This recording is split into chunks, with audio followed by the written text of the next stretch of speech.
होली भारत का एक प्रमुख और प्रसिद्ध त्योहार है जो कि आज विश्व भर में मनाया जाने लगा है। इस वर्ष होली का त्यौहार 25 मार्च 2024 को है। होली मनाने के पीछे सबसे ज़्यादा प्रचलित कथा यह है कि यह त्यौहार हिरण्यकश्यप की बहन होलिका के मारे जाने की स्मृति में मनाया जाता है। हमेशा होलिका दहन के बाद ही होली मनाई जाती है। हिरण्यकश्यप के मरने से पहले ही होलिका के रूप में बुराई जल गई थी और अच्छाई के रूप में भक्त प्रहलाद बच गए थे। उसी दिन से होली को जलाने और भक्त प्रहलाद के बचने की खुशी में अगले दिन रंग गुलाल लगाए जाने की शुरुआत हो गई। इस प्रकार होली श्री विष्णु भक्त प्रहलाद के बच जाने की खुशी में भी मनाई जाती है।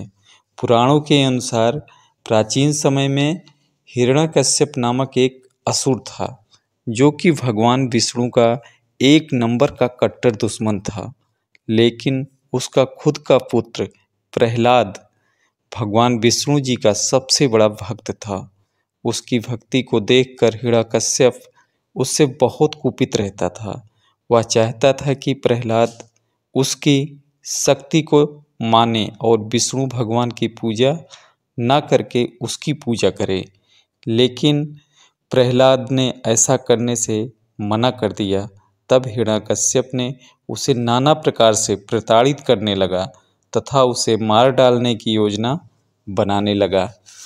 कहते हैं कि तब श्री विष्णु जी की कृपा से प्रहलाद बार बार बच जाता था।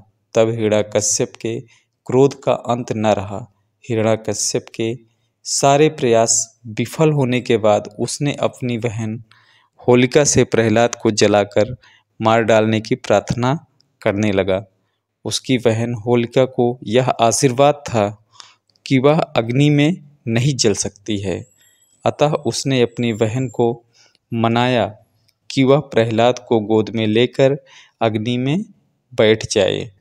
अग्नि उसे छू भी ना सकेगी, लेकिन प्रहलाद उस अग्नि में भस्म हो जाएगा।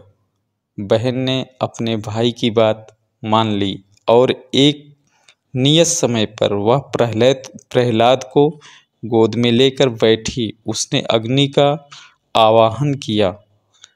आश्चर्यजनक रूप से होलिका उस अग्नि में बुरी तरह झुलस गई, जबकि भक्त प्रहलाद साफ साफ बच गया।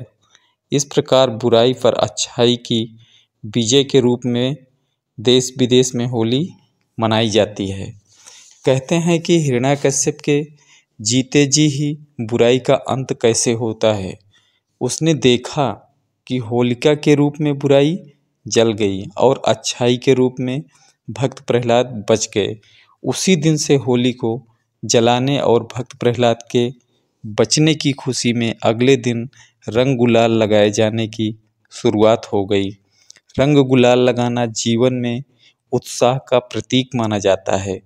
सभी में भाईचारा स्थापित होता है। विभिन्न प्रकार के पकवान बनते हैं जो आपसी प्रेम के कारण एक दूसरे को खिलाए जाते हैं।